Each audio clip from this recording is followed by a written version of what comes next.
Inaaral ngayon ng Department of Agriculture ang pagbuo ng sistema na magpapakita sa pagbiyahe sa baboy mula sa source nito hanggang sa retailer. Kasunod po yan ang resulta ng monitoring na marami pa rin ang hindi makakasunod o nakakasunod sa maximum suggested retail price sa baboy. May ulat on the spot si Bernadette Reyes. Bernadette?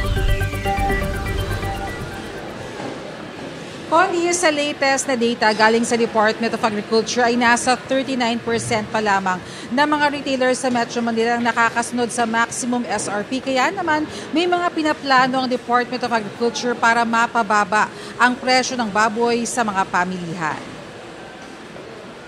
Sa monitoring ng DA ay umaabot pa rin sa 450 pesos ang kada kilo ng baboy sa ilang pamilihan sa kabila ng maximum SRP.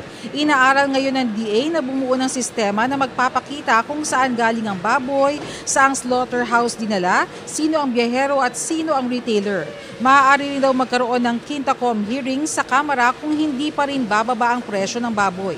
Samantala, nananatili ring mababa ang bilang ng bigas na nailalabas sa mga NFA warehouse, kaya naman pinag-aaralan na magkaroon ng accredited kadiwa stores sa pamamagitan ng mga dating NFA retail outlets para mas mabilis ang pagbenta ng bigas na nagmumula sa warehouse ng NFA. Sa ngayon, mababa naman ang presyo ng isda pero maaari raw tumaas ito ng 15 hanggang 30% sa Holy Week.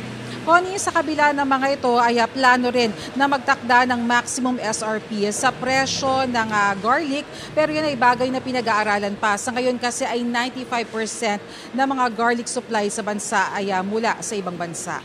Connie? Maraming salamat, Bernadette Reyes.